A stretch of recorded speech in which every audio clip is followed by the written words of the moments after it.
All right, we are live. Welcome anyone who's joining us here. Let's see if we start to see some people join the room yet. I don't see anybody joining just yet, but once we see some people join, there we go. Anyone that can hear us out there, if you don't mind typing something in the chat window, let us know you're here. We're glad to have you here tonight.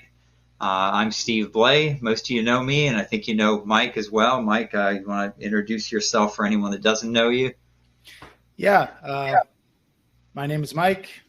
I play a lot of cards, mostly on the internet, and been making a living doing this for a long time, and happy to share some information with you guys, and hopefully you find it informative or entertaining or both.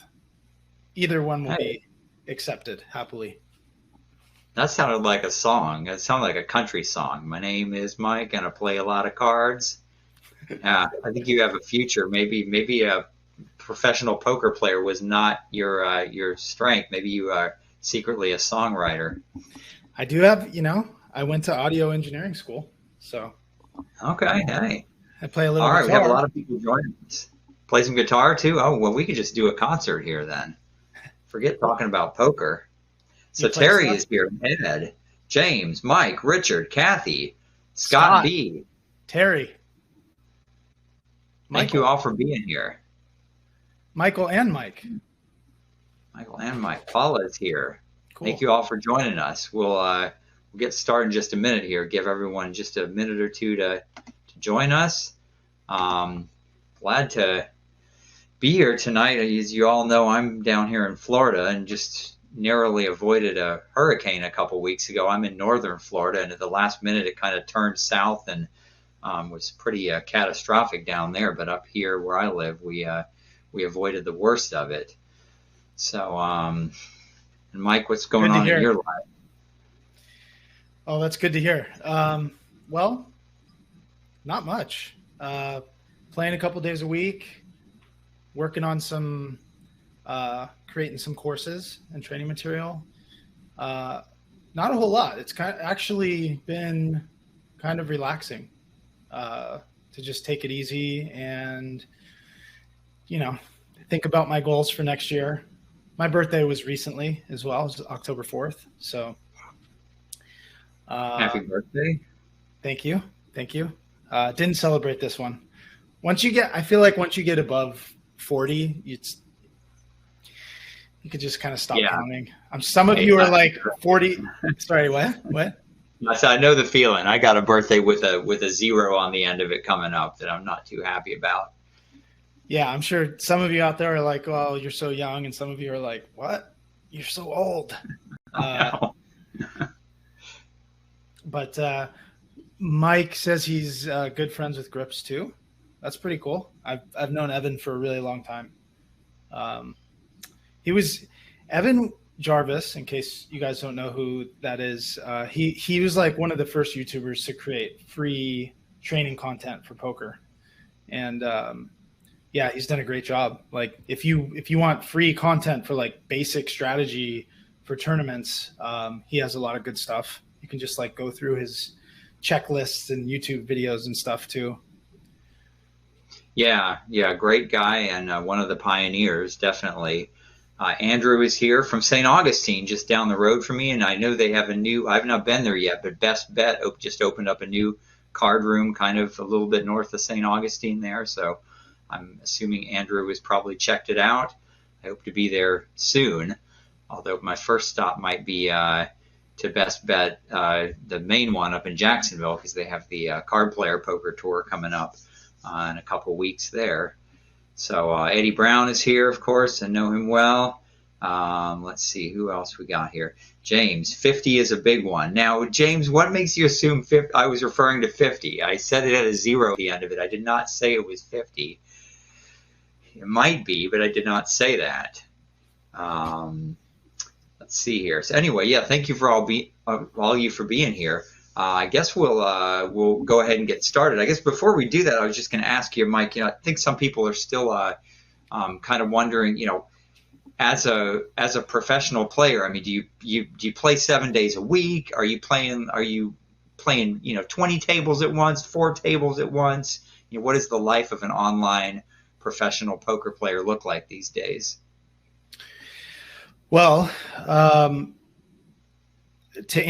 answer them in order if I can remember them. So days per week, it kind of depends on what you're going for. Like if you're in bankroll building mode and you're trying to really get better and move up in the ranks and build the bankroll up,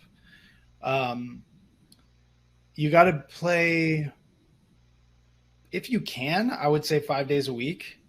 But that could be cut back to like 4 days a week. And then on your days off, getting some studying in, studying before and after sessions as well, even if it's just one hand, meeting with, friends or a coach and just going over hands and discussing strategy. Like really, I think the key is just being locked in and tapped in to that frequency, tapped into the poker world and having your mind thinking like in terms of poker a lot. And so that can obviously take over your whole life if you're not careful.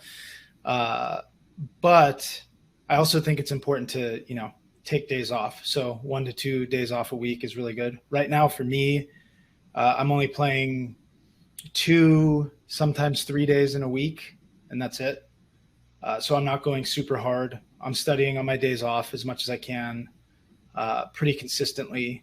And yeah, I mean, that's pretty much it. As far as like tables, some people ask like, how many tournaments do you need to play in order to put in enough volume, or how many sit and goes do you need to play to like get a good idea of how good you are, what your ROI actually is. And people don't like my answers. My answer is 10,000.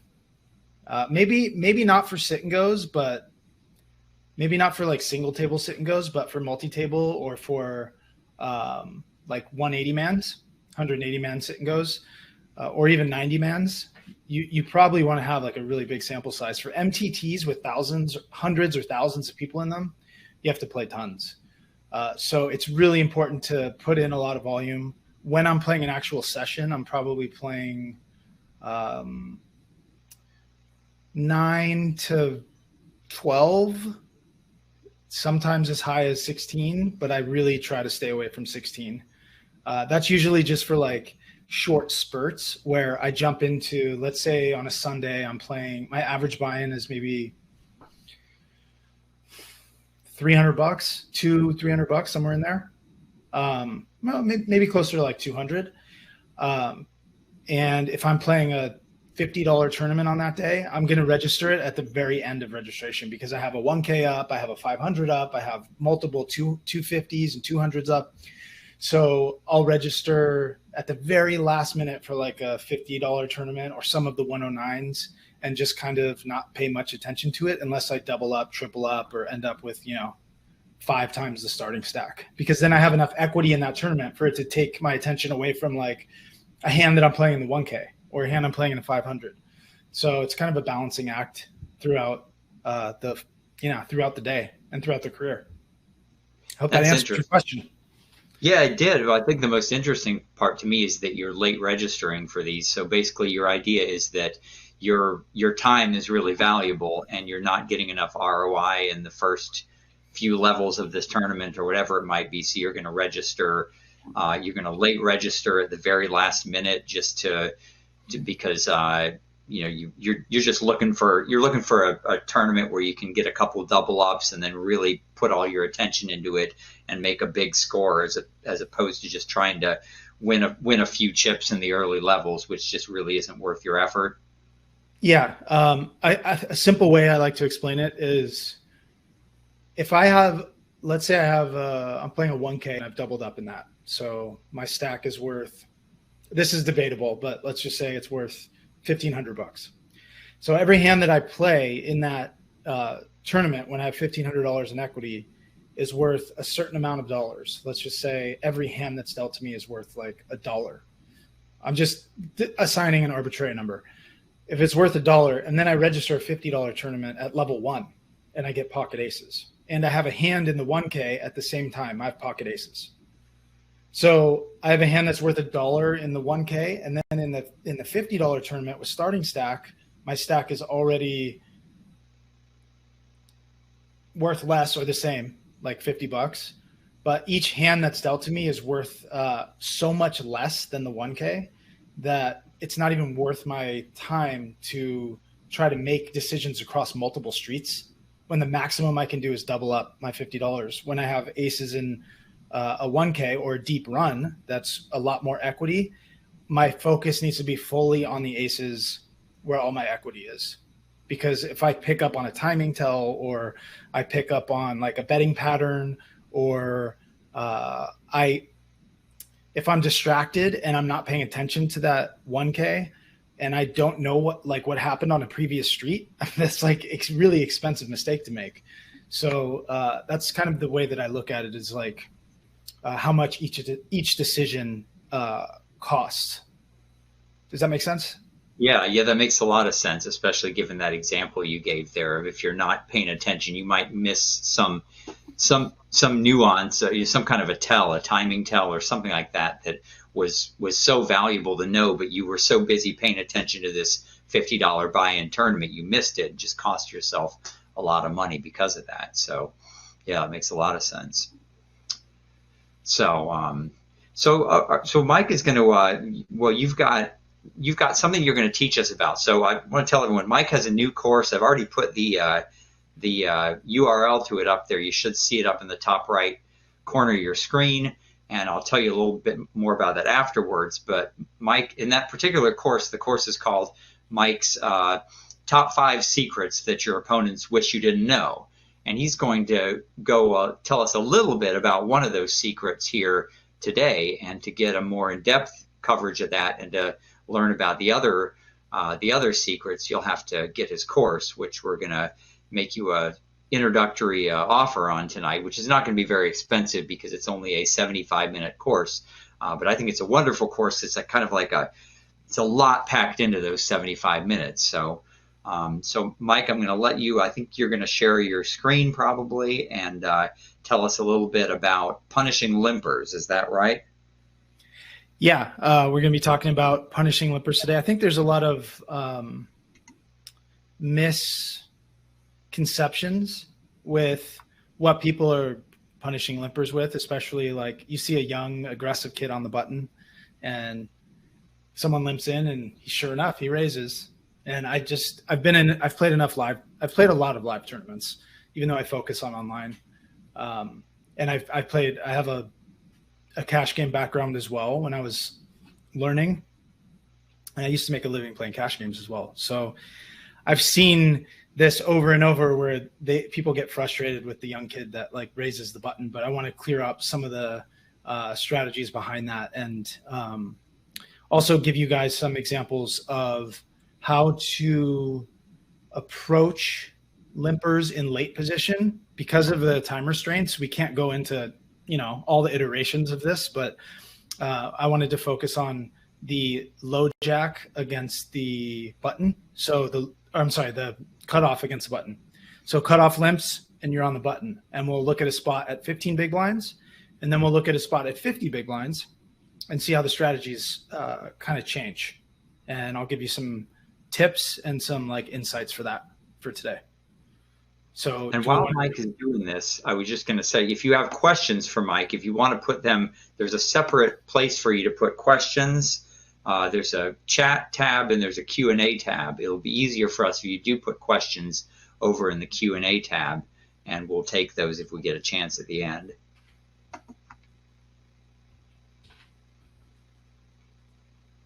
So, okay, yeah, go ahead, Mike. Sorry about that. I might lose you for 1 sec. I'm going to close something out. You still there? Yep, we can still hear you. Okay, cool. So I'm going to share my screen. Give me 1 second.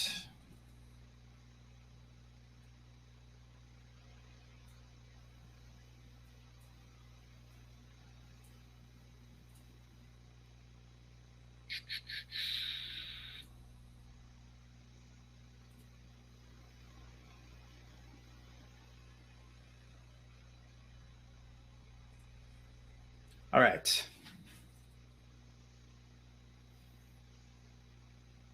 Can everyone see this? Big enough? Yep. Clear enough? Yeah, it looks like you got ICMizer up there.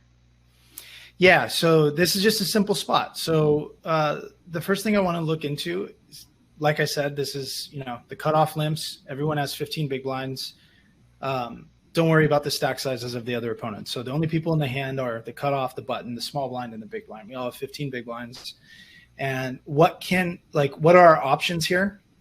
Now, normally, if you looked into a solver and you went to, this is GTO Wizard. If you looked in a solver and you went cutoff, call, button, what's our strategy? It's going to have a bunch of, is that right? 14 big blinds. Cutoff, call.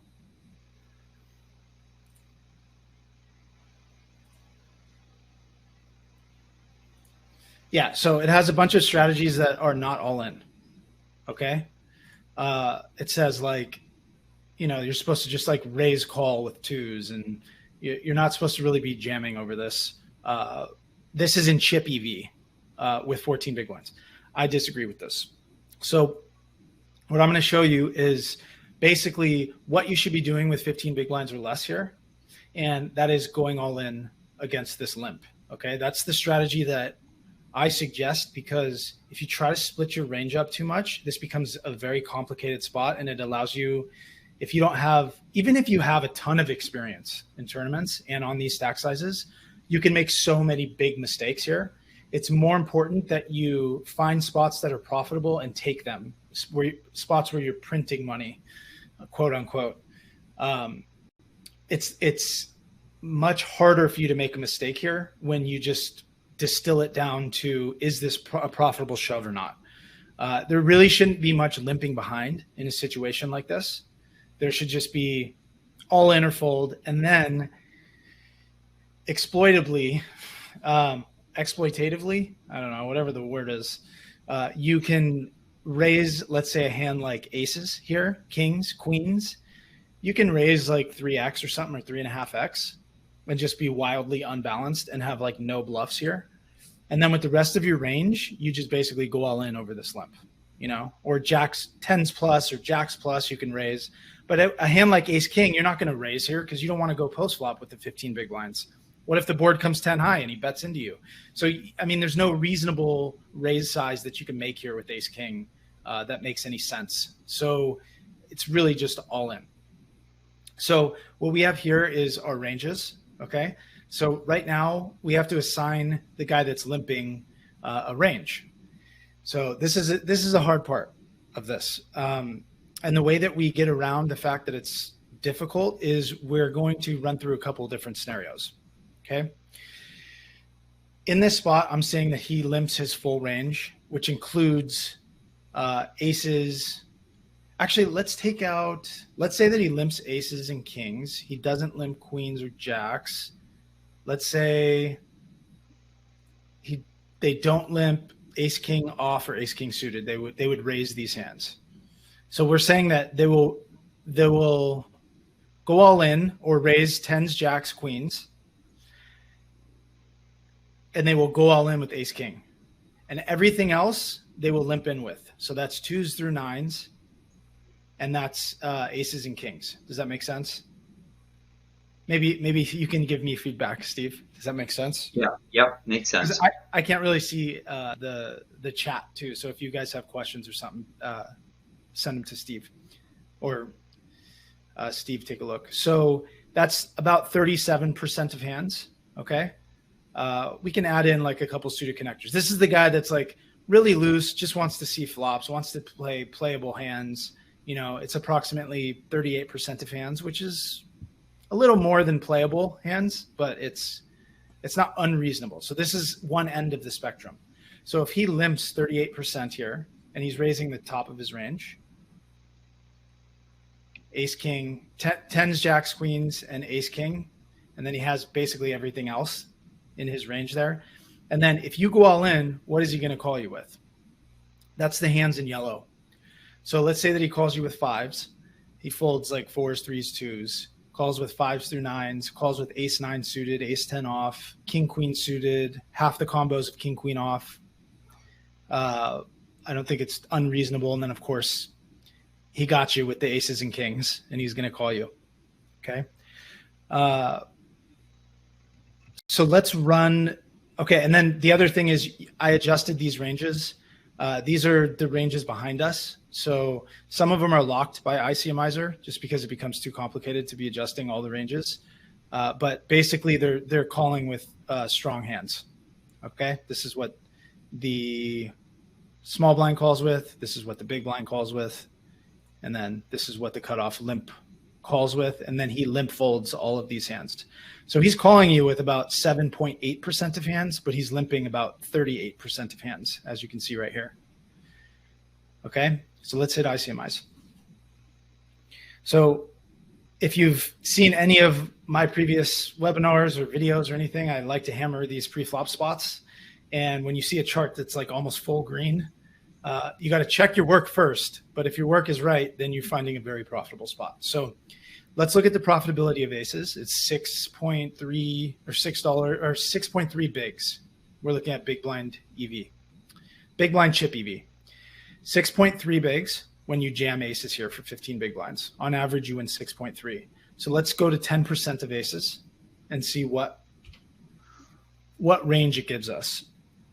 So right now it's saying that queen 5 suited as a jam over this limp, you'd be gaining over half a big blind. So 0.65 bigs. That is a pretty profitable shove.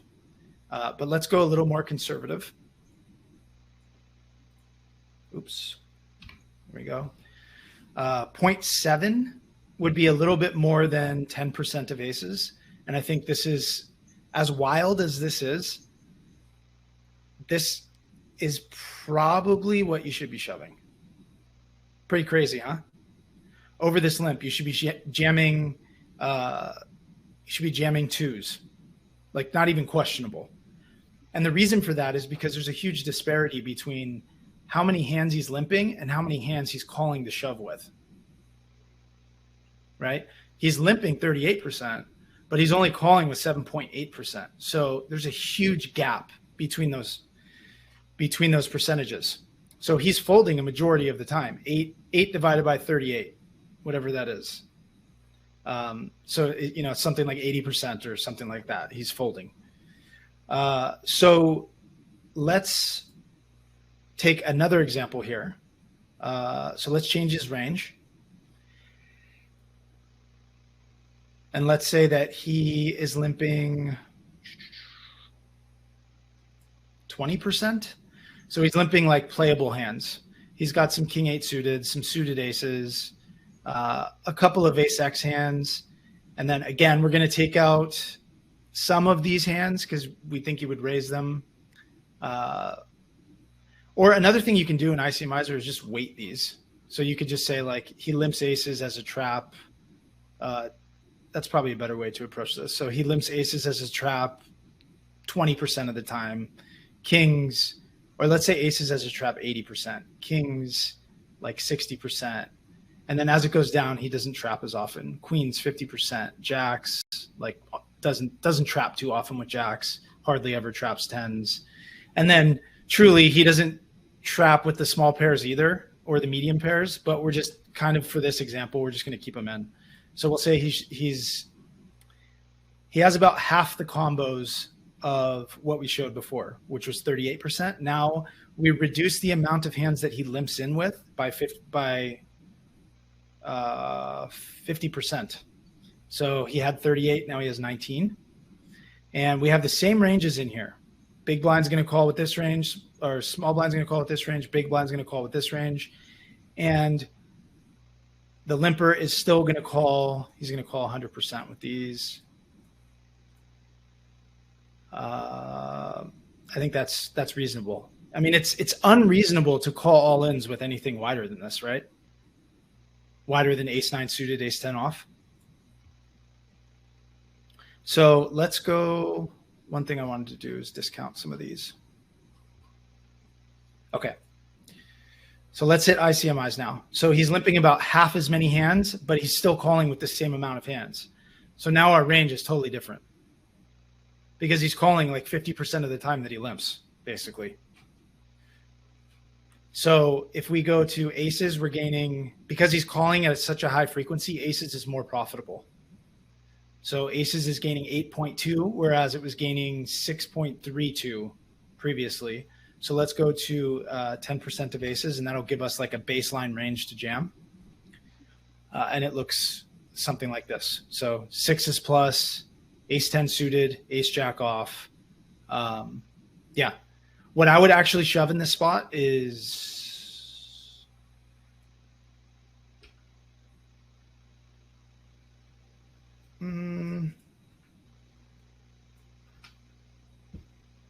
yeah, I'd probably go like fives plus. I'd have a hard time not jamming king queen off, but it seems to be like break even against this range. So yeah, ace 10 suited, ace jack offsuit, king queen suited, and fives plus. So that's what you can punish like a tight-ish limper with. So even that's accounting for the fact that he can have limp traps with aces and kings. Both of these, we kept aces and kings in there. And that's the fear that everybody has, right? Like, oh, what if this guy's trapping? What if he has aces or kings? He does have aces or kings. He also has all the other hands in his range, right? And we're attacking all the times that he has those hands, the other hands in his range. Hopefully that makes sense. And when he has all those other hands, we're picking up a bunch of chips. And then when he has aces or kings, he calls, and we're in bad shape. And it's going to be a red-faced moment for you, and you're going to question what you're doing in this tournament and what you're doing with your life. But I assure you that if you are reading the player type properly and you've seen them just limp over and over and over, they're not limping aces every hand. They're just limping so many different suited hands and stuff. And when you punish them with an all-in, there's no real counter to it except they need to have a hand to call you with. Okay? So that's the first part of this, is like kind of exploring 15 big blinds. Okay?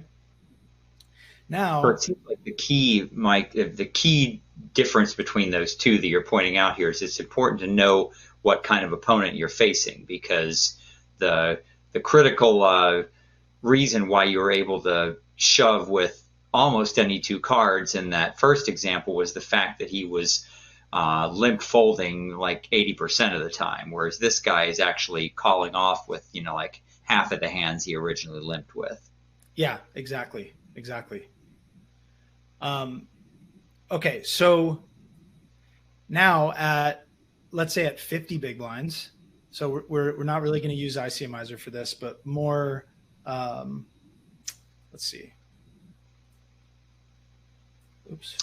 Give me one second. While you're switching to that, Mike, we had a couple questions. One question Jason was asking, and again, I don't know if this is so much an issue. He's asking, if you did try this trick where you were mentioning taking hands like aces and kings and not shoving with them, and maybe making a smaller raise with those hands, and will people over time, who are paying attention, learn that you're doing that and notice what you're doing, and then you'll get exploited yourself once they notice that you always make a smaller raise with aces or kings, let's say. Yes. I just wanted the awkward silence. No, yeah, you're totally right. If you have very clear betting patterns and habits and you play with the same people over and over, they will pick up on it. Assuming have some type of intelligence and are astute and pay attention at all, they'll figure it out. So it's your job, before they pick up on that and before it becomes a pattern in the eyes of the people that you're playing with consistently, you can get away with this for a while, but eventually you're going to have to adjust in some way. And so the first adjustment you would make, the simplest one, is after let's say that you have aces in this exact spot 3 times in one tournament. Literally, it's almost almost impossible, but let's say that happens. Okay. So you're playing with the same people, you have it, and each time you show it down and they see it. So what is the adjustment to make then the fourth time? Is to do it again, or to limp, or to shove? I think the simplest thing you can do is the problem with this is you aren't going to play this spot with these exact same opponents enough times in live tournaments for them to really actually figure out what your strategy is. But they can have like some glimpse of it. If you show aces all three of these times, that's probably enough information where you need to make an adjustment. But even still, they don't know your full strategy. So keep that in mind. But I would say the easiest way to make the adjustment is to put aces and kings into your shoving range, for like at least like the next few times that you do it with those same opponents. But if you're playing against different opponents, you don't even have to change it. So this is like the misconception about like being balanced and playing like GTO. Like it's not necessary to have a fully balanced range in all of these spots. And you're not going to get exploited until you have a long history with people and they've seen you do things over and over and over and over. So it's not something I would worry about in the short term. But in the long term, if you notice that if there's one specific guy that is limping and he makes comments every time you raise over his limp, this is someone you're like developing a pretty strong dynamic with. So now you need to be very aware of that and make your adjustments. So if he thinks you'll never shove aces, then just shove aces, because you're just printing money at 15 big blinds anyway. Now at 50 big blinds, you might have some different adjustments to make, but let's look at some basic strategy if that answers the question. Is that sufficient? Yeah. Yeah, and I think the next question, maybe you're going to get closer to answering that, because there was another question also about how do you apply this to, well, he mentioned it 100 big blind deep cash game, but I think now that you're going to talk about 50 bigs deep, this will be closer to what he's looking for, is how do you apply this tactic when you're not in all in or fold mode? Let's do it at 100 big blinds. It's the same thing. The idea behind this is like, how do we play these spots on deep stacks, and then how do we play these spots on shallow stacks? So at 15 bigs, we went through the approach. Now at 100 bigs, this is GTO Wizard. And okay, well, actually, before I do that, let's go in here. So I have Equilab open, and let's say that we don't really need to give this guy a range, but let's say that the cutoff limps and we need to give him a range. So let's just take out the top and say he limps like these hands, he limps these hands, kind of along the center, the playable type hands, and then he limps his small and medium pairs, and he raises tens plus, and he raises ace queen, ace king, and his broadways. Let's go like a couple more, something like that. So that's like 20% of hands. I think we could take this out. Take a couple of these out. So someone that's limping playable hands like this, not an unreasonable range for you to see people limping with. Maybe they have more suited kings, maybe they don't. But generally these, or they have more aces, whatever it may be. This is about 20% of hands, 21% of hands.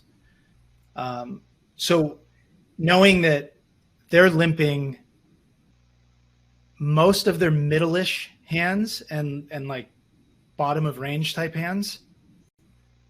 Bottom of range would be like this stuff, you know, Jack 8 suited, 5-4 suited, like these suited connectors, suited aces, even like hands like this, like these offsuit aces. Some people like to limp in and play those. I know you all have played with them in live tournaments or live cash games, or maybe some of you do these things.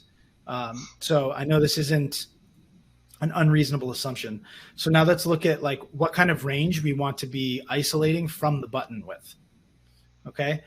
Now as I was going through this, I figured out that there's like literally just preparing for this webinar, I figured out something that is an easy thing to remember in these spots. So the hands that you want to ISO with are hands that are going to play well post flop. You don't want to go too wild and like raise their limp with 8-5 suited or something. Like that's totally unnecessary. At 100 big blinds, you're going to have plenty of spots, more profitable spots than raising the button here.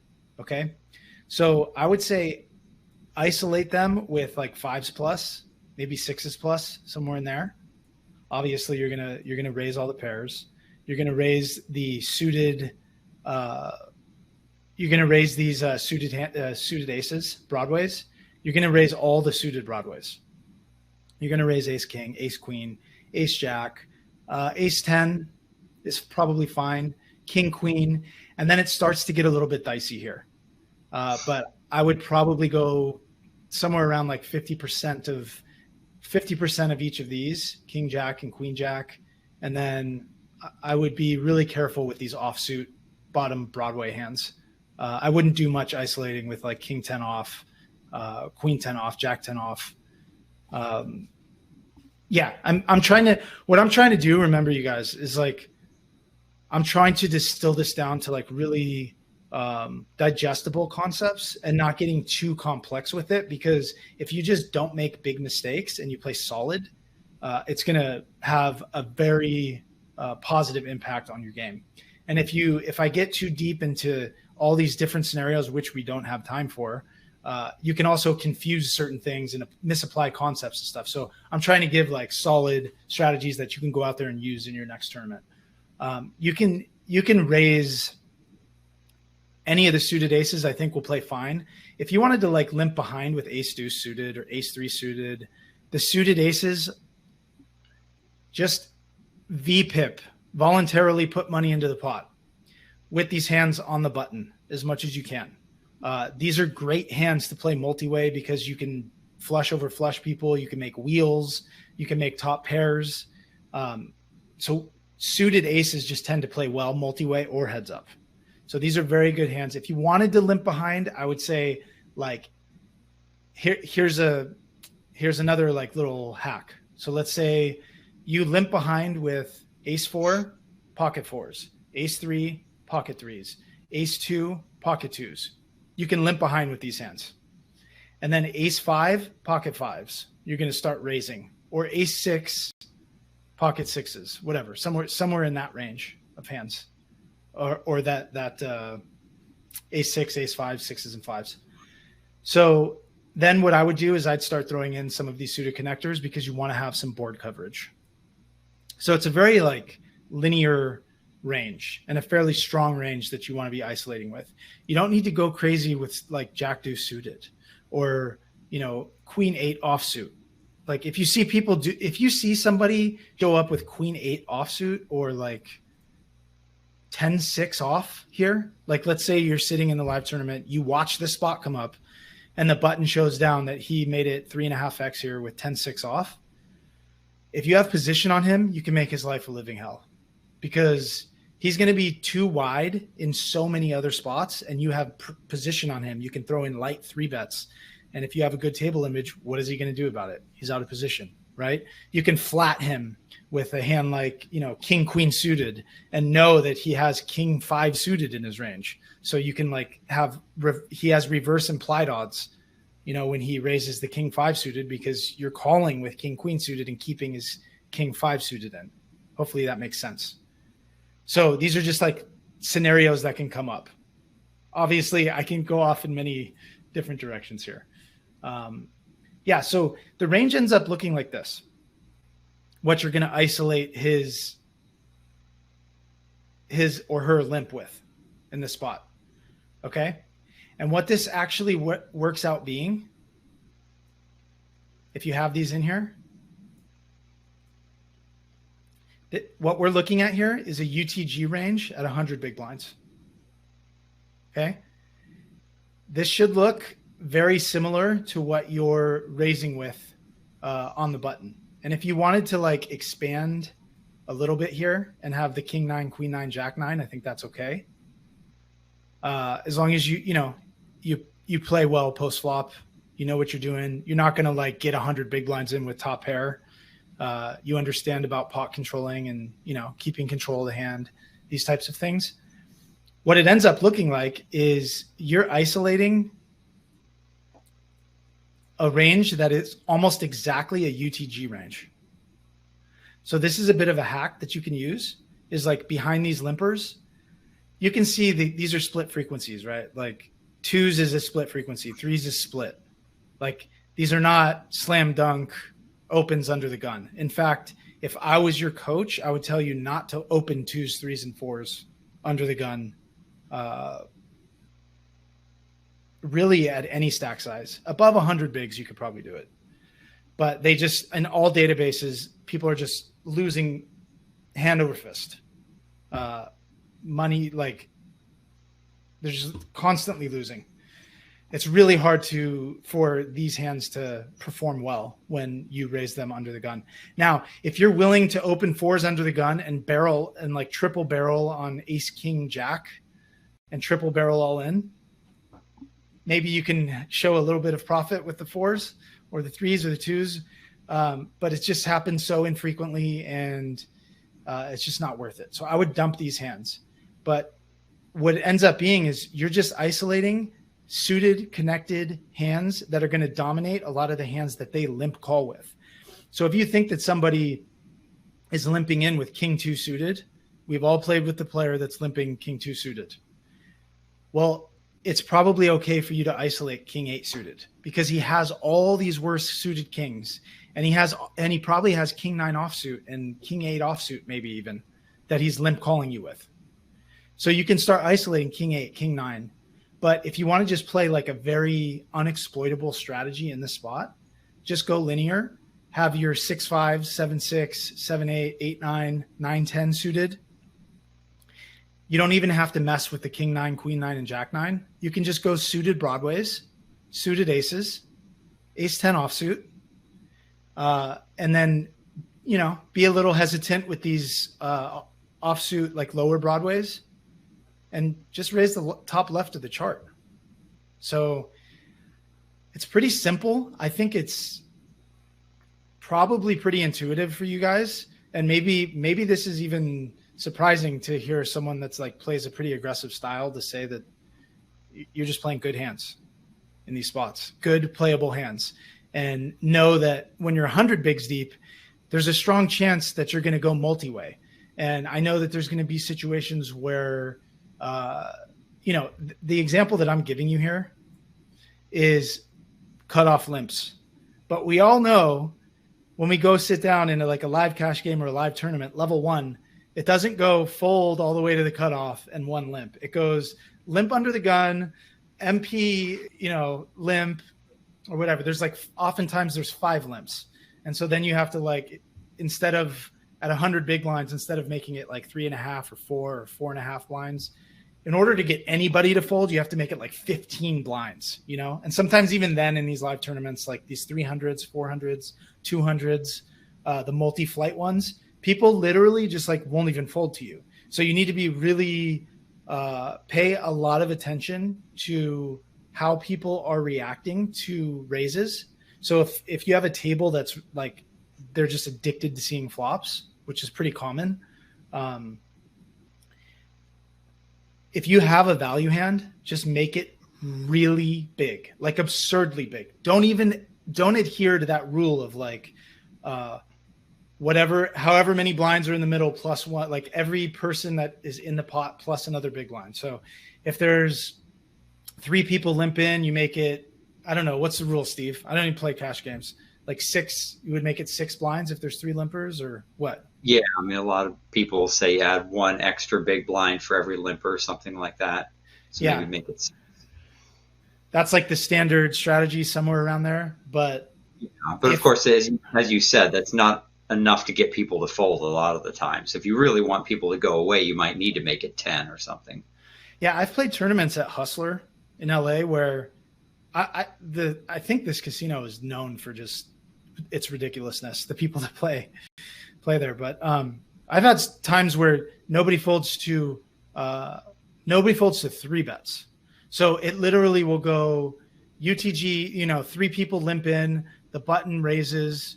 Let's say I have king queen suited here and I 3-bet them. Everybody calls, So like the cutoff makes it 5 blinds. I make it 15 blinds, and they don't even ask how much it is. They just put the chips in and say, how much do I get back? They like let the dealer do the math for them. They don't even care how much it is. They just want to see the flop. So if you're in games like that, you can make absurdly big raise sizes, but here's the thing. When you do that and you play massive pots, you increase your variance a bit because you end up playing for stacks more frequently and you don't get to play as many streets. You don't get to make decisions street against street, street after street after street. So you have to be willing to rebuy in these games. Bring a couple of buy-ins with you because somebody's going to put a nasty beat on you inevitably at some point. They're going to limp call the 3-bet with 6 deuce suited and flop a straight against your aces or something. I mean, it happens. But in the long run, I will say that's who you want to be playing against. You hear a lot of, as a coach, I hear a lot of stories about there, man.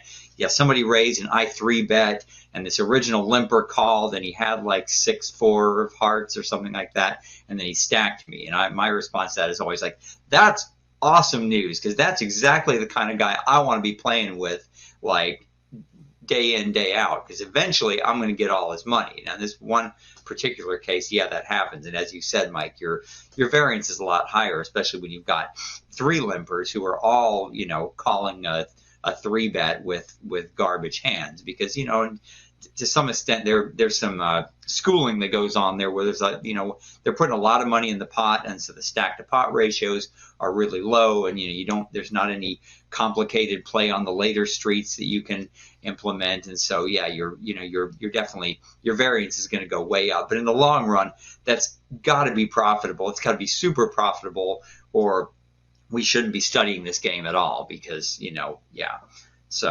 So I like your advice. Bring them. If you got guys like that, definitely keep going back to that card room, but bring a few buy-ins with you. Yeah, be ready for, you flop top pair and they flop top pair too, and like they just get the money in with king 5 on a king high board, and you have ace king or something, and they hit a 5. It's just gonna happen. But that you can't let it like deter you, because the guy just put all the money in with like 3 outs.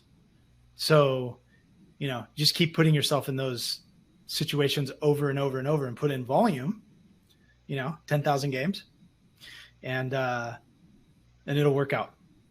It will work out eventually.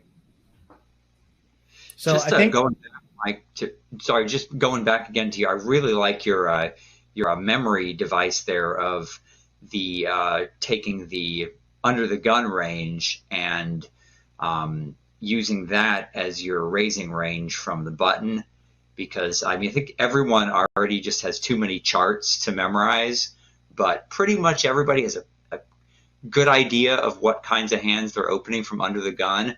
So this is a way for me, when I look at this, I'm like, this is great. I don't have to memorize another chart here. I kind of know what my under the gun opening range is. Now I can use that as a rough estimate of what hands I can be raising here when I've got a limper ahead of me at 50 bigs or 100 bigs or whatever. So I think it's interesting that you just happened to come up with that as you were preparing for this webinar here, because I think it's a great way to remember this. Yeah, as I constructed my range of like what I would raise with, I was like, this looks like an under the gun range. And then I looked at the range, and it was exactly under the gun, like almost to a T. So, and then I cut out the bottom because I'm a little more active. I like playing more hands. I might isolate. Those are hands also that are going to play well in multi-way pots. So that's really the key to these spots on deep stacks, is understand that if you make it 4 blinds, the big blind's probably going to call. The limper's definitely going to call you, and you're going to be playing 3 ways really often. And then if there's multiple limpers, you're going to be playing 4 ways or 5 ways sometimes, or maybe you're going to be playing against the whole table. So you need hands that are going to play well in multi-way pots. I think that's a really big key for this. One other question we had, Mike, was, and I don't know if this is beyond the scope of what you want to talk about, but we had a question about, what is your raise fold range there, or raise call range if you get 3-bet? And I assume by that he's asking, let's say you raise on the button and one of the blinds 3-bet you, as opposed to somebody limp re-raising you. So you get 3-bet by, you're opening up with this under the gun range from the button, and then one of the blinds 3-bets you. I don't know if you want to address that or not, what kind of hands you're going to be calling that 3-bet with. Let's look at what the solver says. So how can I do this? You could just do a cutoff limp, maybe cutoff limp and then button raise. Well, there's no limps in this program at 100 bigs. It only has a limp strategy like sub 20 big blinds. Okay. So I don't know if you can do that with the solver then. Let's say it's not really going to work.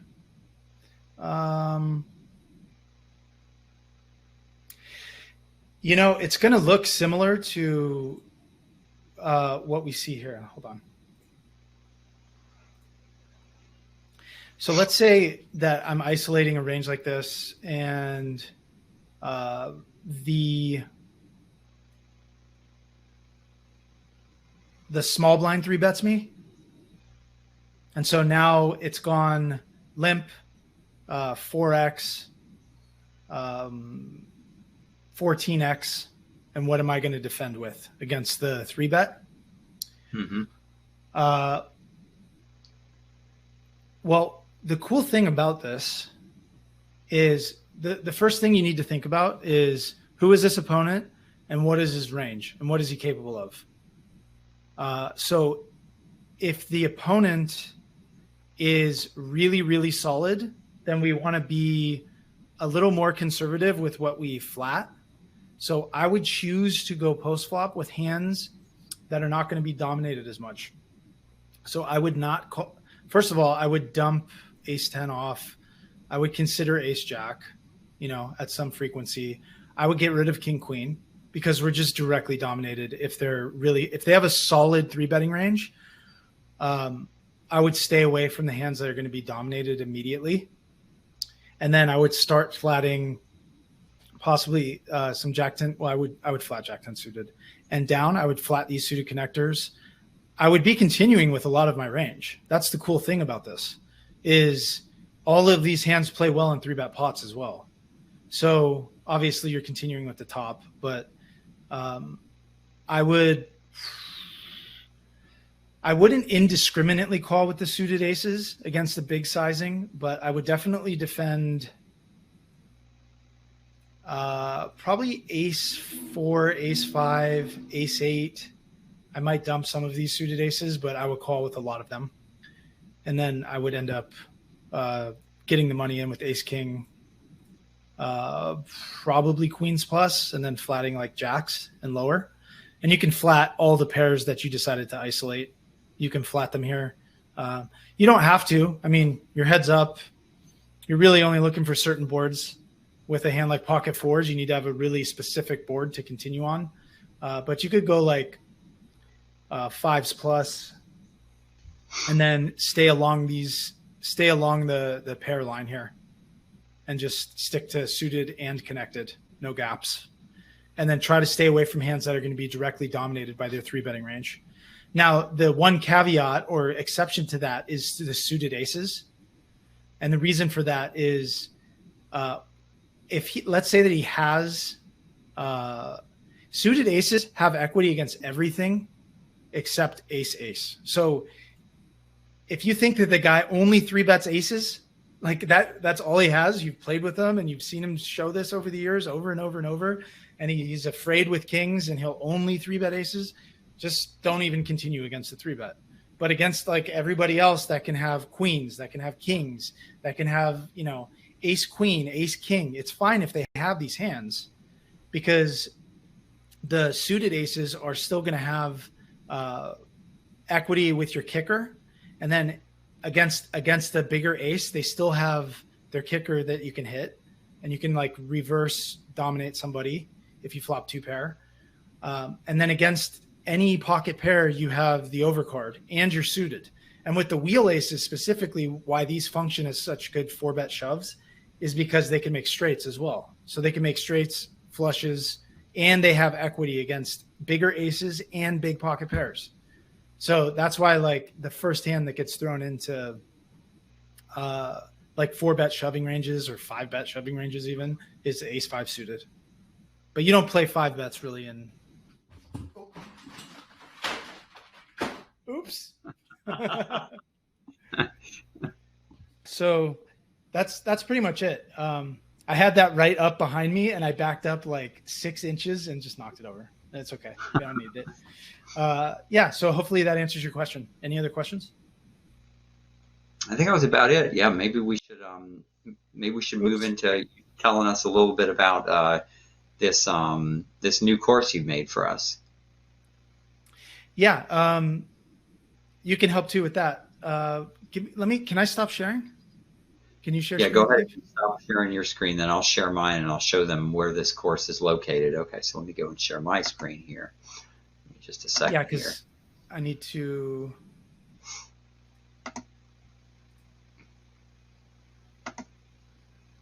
Okay, everybody see my screen now? Mike, do you see my screen? Yes, I can. Sorry. Okay, great. So as you notice, for those of you, once you're logged into your account on APT, we have a new there's a new heading on the on the menu here for partner courses, and we're going to be adding more courses to that. These are going to be premium courses that aren't included with the standard APT membership, but we're going to be adding to that one by one. And we just put here we go, Mike Wasserman's top 5 secrets your opponents wish you didn't know on here.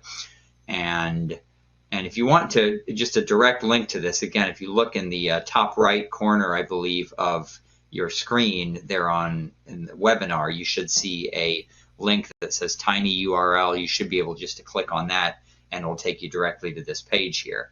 And so this idea about punishing limpers here is just one of the topics Mike is going to cover in this course. And as you can see, we have dropped the price all the way down to $49 for just till this Friday, since this is a brand new course. No one has access to it yet. It is not a long course. It's only about 75 minutes, which is really nice because, as you know, Mike has been playing professionally for almost 15 years, I think now, and has played over 100,000 of these MTTs and a lot of cash as well. And he's really has boiled down a lot of what he's learned over the years into these 5 key secrets. So it's not going to take up a ton of your time to watch all this. It's not going to cost you a lot. And Mike is going to share his 5 biggest secrets with you here. So again, that course is going to be available here for $49. You don't need an offer code or anything because we've just knocked the price down to $49 until Friday. And I don't know if you want to say anything else about the other topics you're going to be covering, Mike, or we can just let people take a look at this page and look at them here. But these are, well, go ahead if you have anything you want to say about that, or if not, we can just let people look at this page. Yeah. Well, there's blind versus blind shoves. So I go into, some depth about what you should be shoving blind versus blind, what you should be calling with blind versus blind, and what the field calls with, and how you can exploit that. It's literally the most basic part of tournament poker, and you have to nail it. You have to nail it, like over and over. And you have to shove sometimes deep in tournaments where it's really uncomfortable, but you just have to trust the math. So I show you the math behind it. And then the punishing limpers, I go into a little more detail than we did today.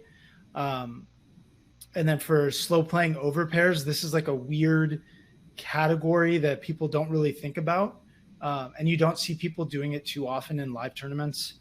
But I think understanding what different board textures you can slow play those hands on can make it a lot harder to play against you when you check the flop. So if you're in a tournament where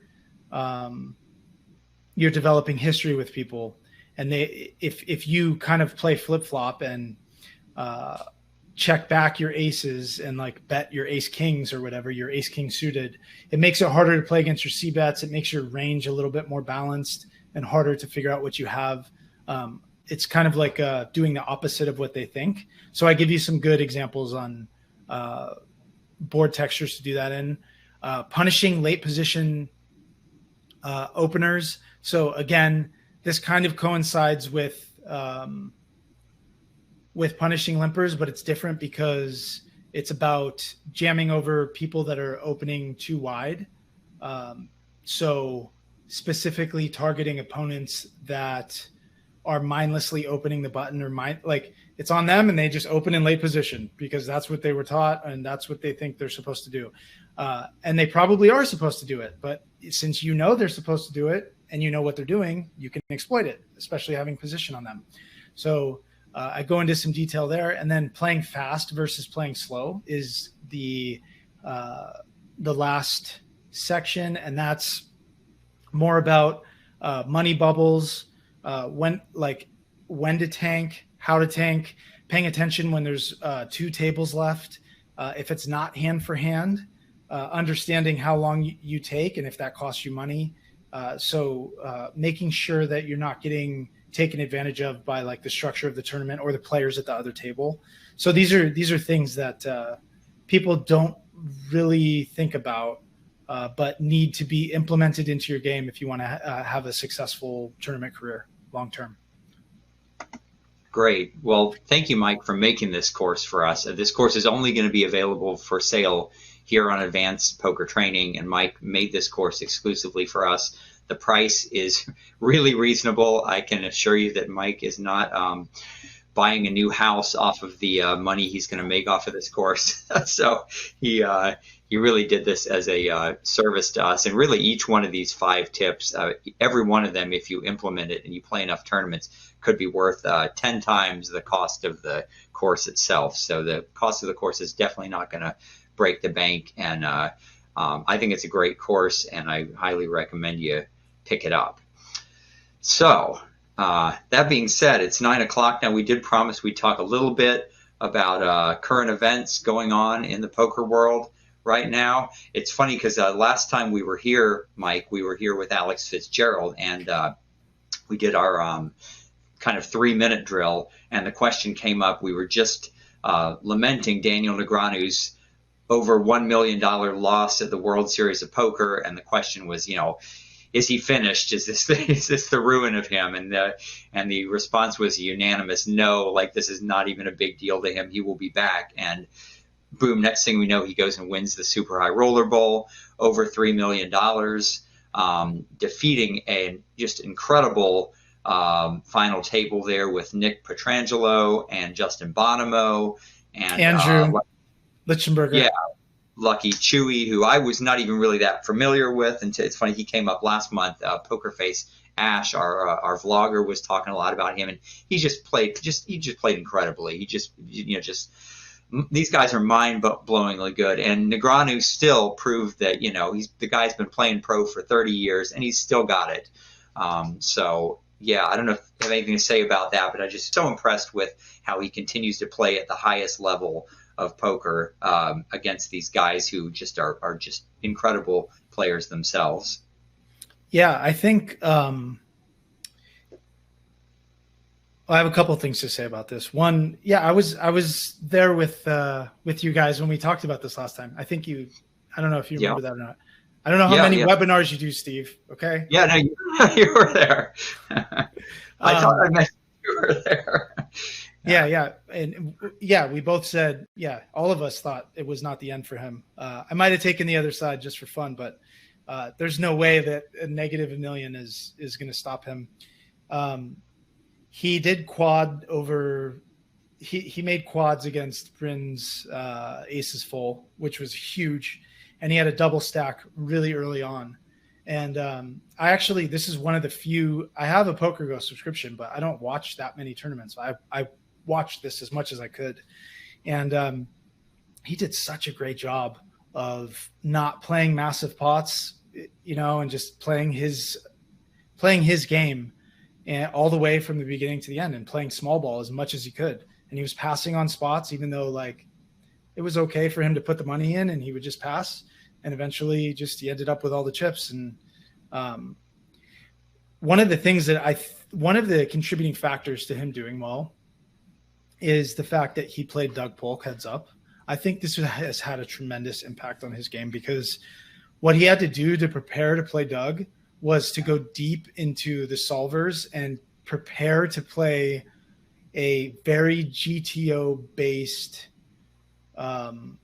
heads up match with deep stacks against a very, very, very good, one of the best in the world at heads up.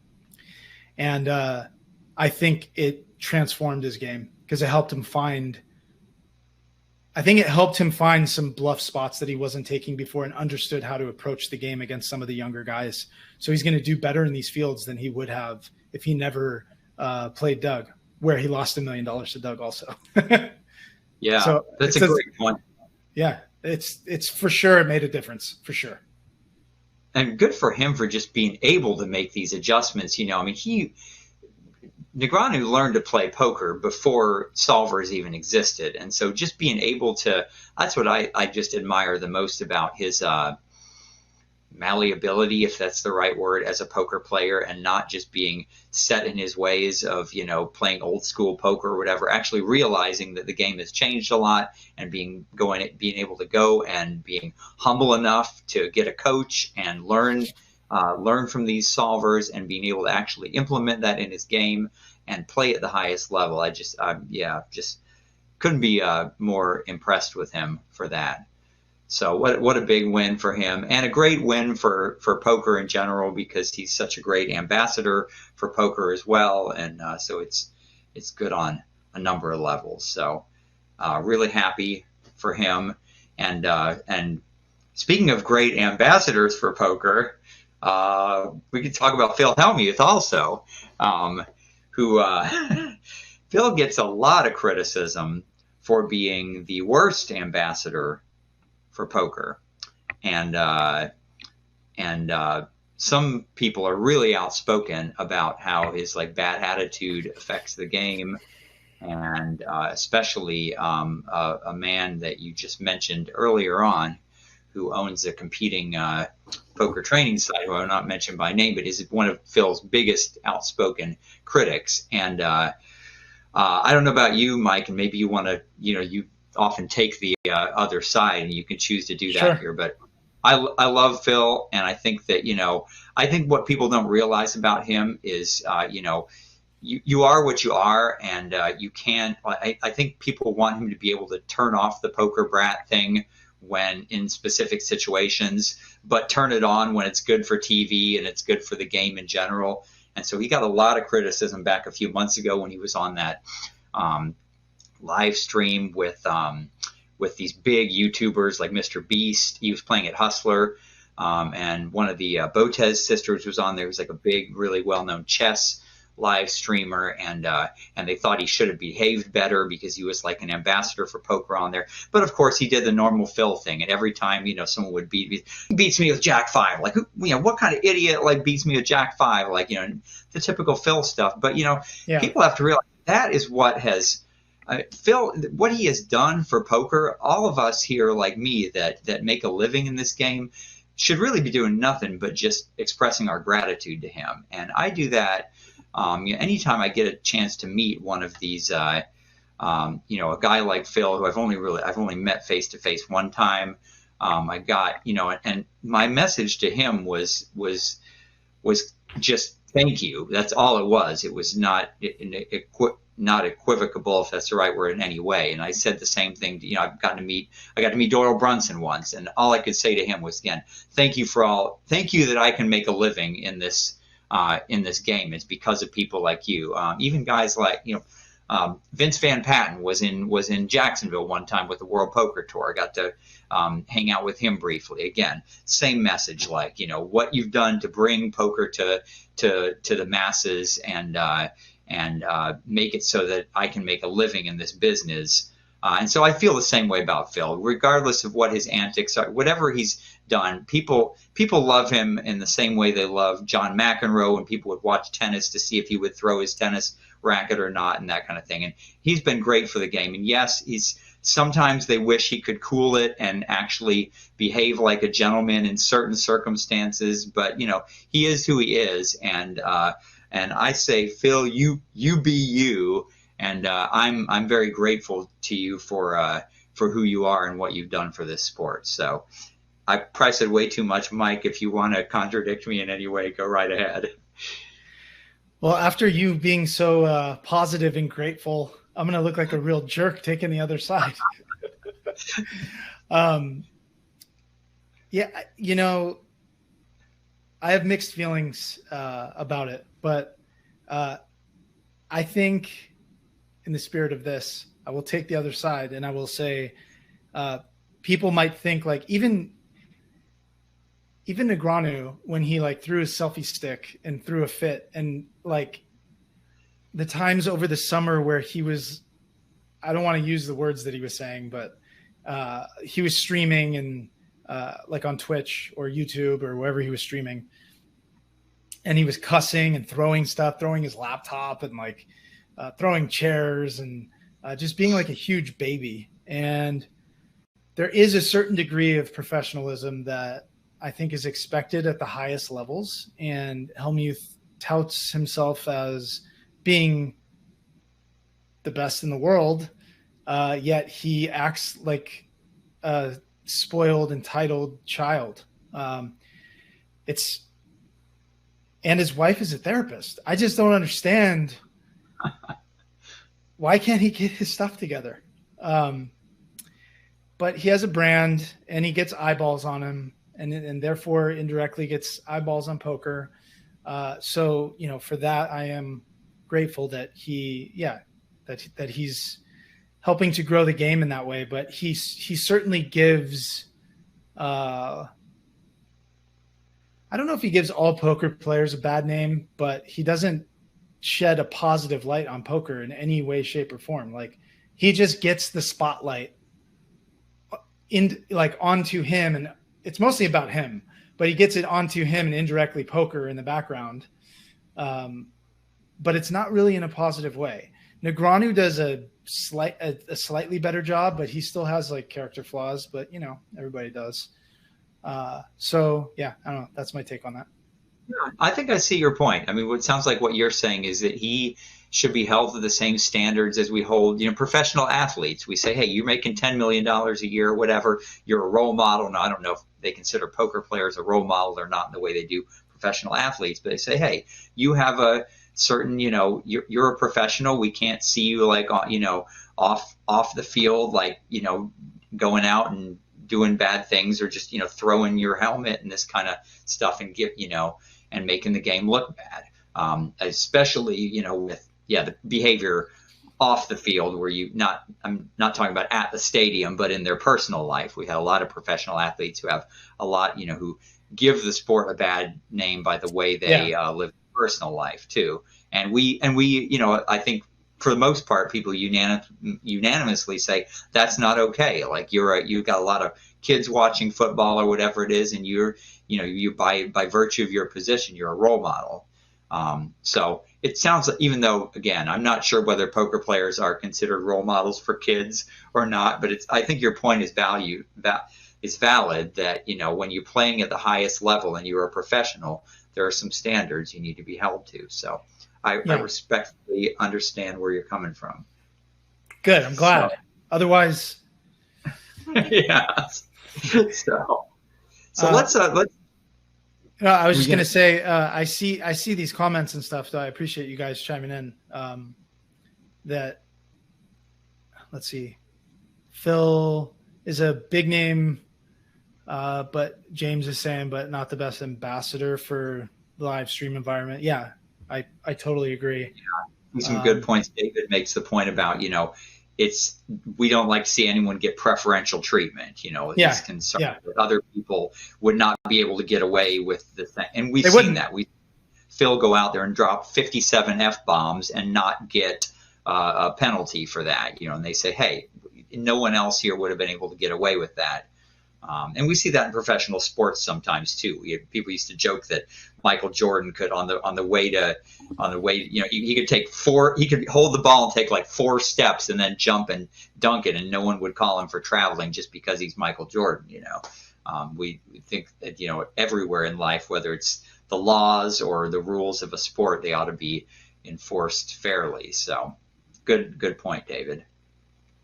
I was going to shift to one other topic and then we'll end here. And we were last time, I believe we talked about bomb pots and how there's more elements of gambling being added to the game with these double board PLO bomb pots and such. And we were talking the other day about how we're seeing more and more on these live streams, like the Hustler live stream, for example. We'll see these straddled pots where there's like five or six straddles in a row, and by the time it gets to the last player to act, he only has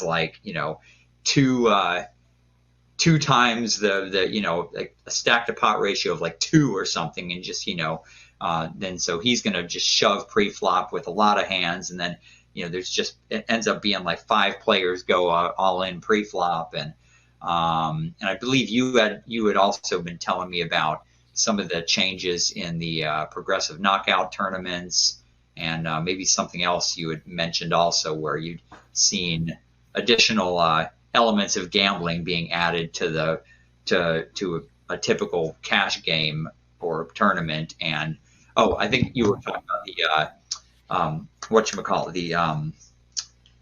the mystery tournaments. Yeah.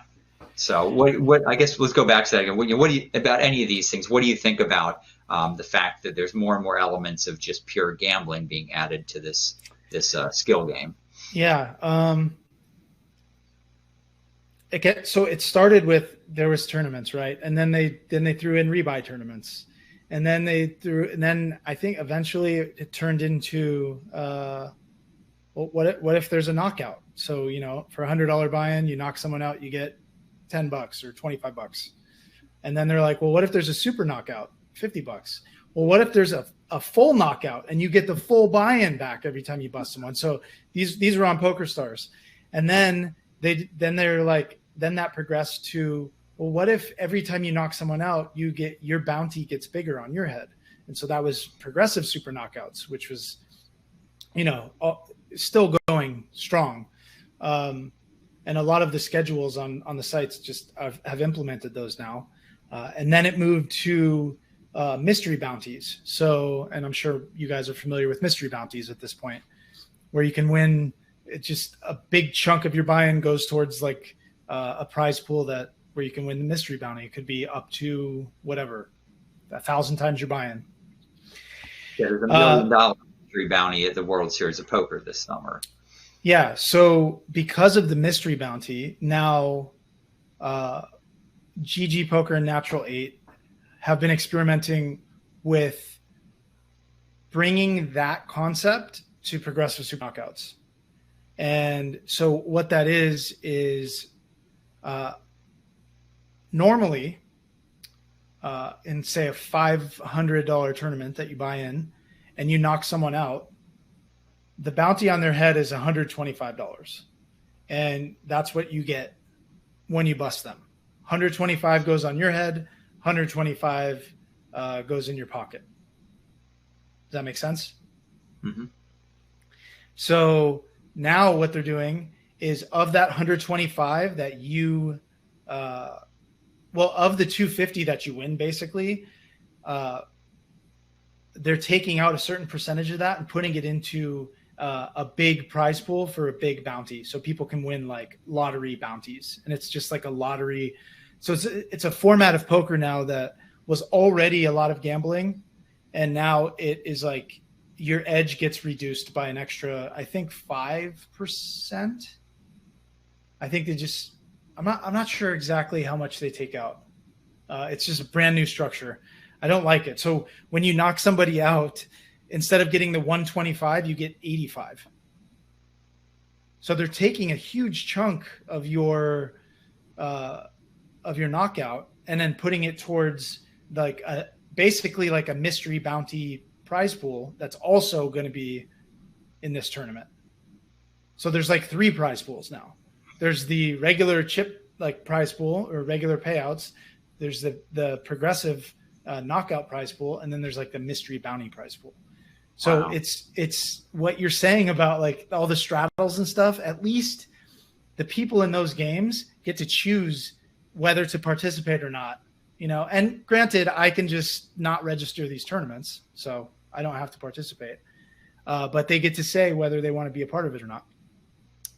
But it's not that way these days. So I don't like the direction that it's going. I would rather have, I guess I'm old school. I'd rather have just a tournament where you buy in for $100. Everybody buys in for $100, and whoever wins all the chips wins. And if you bust, that sucks, but you can't rebuy.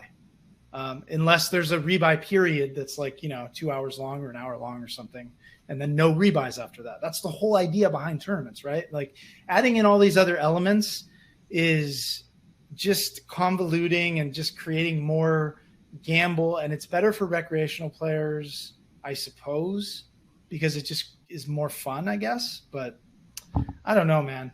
Like just that tournaments where you buy in and it's so pure. You buy in for $100 and somebody tries to win it all. That seems fun, doesn't it? Yeah, that seems fun enough as it is, but now they're trying to add all these other elements. And I think the point that came up last time we talked about this was that maybe it's a necessary evil because poker is competing against all these other forms of gambling that are getting more and more prevalent and exciting. So, I mean, here in Florida, you've got slot machines in Tampa and slot machines in Hollywood and all over South Florida. So there's that available to people. All the poker rooms have these poker light games where you can go play 3-card poker and that kind of stuff, which of course is pure gambling, but it's available there. And so if it's necessary to do this to keep people playing poker tournaments, then I guess I'm okay with it. But I'm kind of with you in that I liked the game when it was a little more pure. And the way you put it, I really like the way you put it, Mike, is where it's almost like they're taking part of your buy-in and putting it into this forced lottery. So you're buying in for $100 and 25 of that is going into almost like forcing you to buy lotto scratch-off tickets with $25 of your money. And so, you know, that takes away what it is it's almost, it's not a rake exactly, but it's taken away a little bit from your ROI because that money is the money that's going into whatever the jackpot might be is over the long run being evenly distributed among the prize pool, unless you're really good at something. You know, for the mystery bounty, you pick an envelope out of a hat, unless you somehow you've watched a course on GTO envelope picking.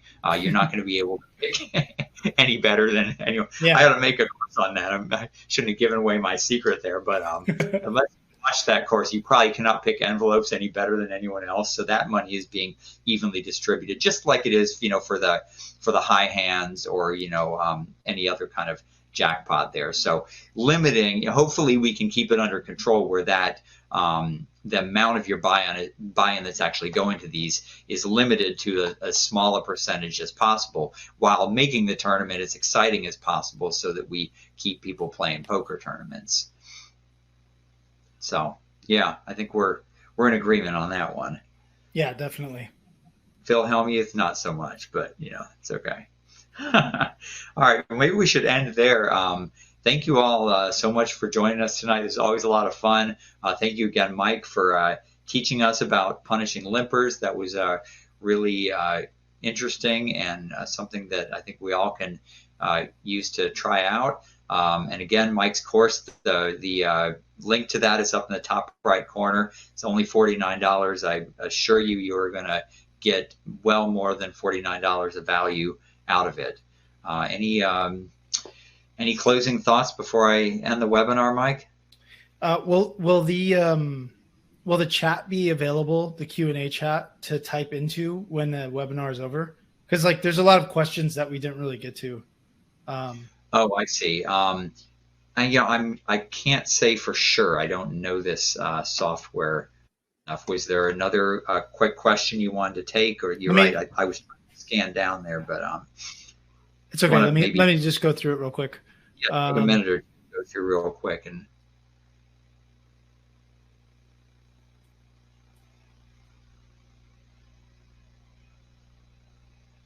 I'm looking at Michael's question about 100 big blinds. It's from a little while ago. Yeah, I think we answered all those ones down there. Okay. What is your raise? How do you adjust for shallow stacks? Kind of answered that. One that from David, the last question about rebuying. If you're going to rebuy a lot, make sure that it's the lower end of your buy-in range. So however you set up your bankroll, if it's a $10,000 bankroll and you're playing $100 buy-ins on average, so that's 100 buy-ins. You probably don't want to be firing too hard in a $100 rebuy. But if you're playing like a $20 or $30 tournament, you can go a bit harder. Try to build a stack, gamble a little bit. If you're in for 7 bullets, it's not the end of the world. But if you're in for 7 bullets in the $100 tournament, that's like 7% of your bankroll. So that can be pretty nasty. So I would say just make sure it's on the low end if you're going to keep rebuying, and then just limit yourself in the bigger buy-ins. What I used to do actually for like the 100 rebuy on stars back in the day is I would just buy in at the end of the rebuy period and add on. So I would just play a little bit shorter and just be in for $200. I wouldn't buy in, rebuy, and add on. I would just buy in for the minimum and add on. I don't know if that's optimal or not, but it was a way to just reduce variance a bit and not be in for, $1,000.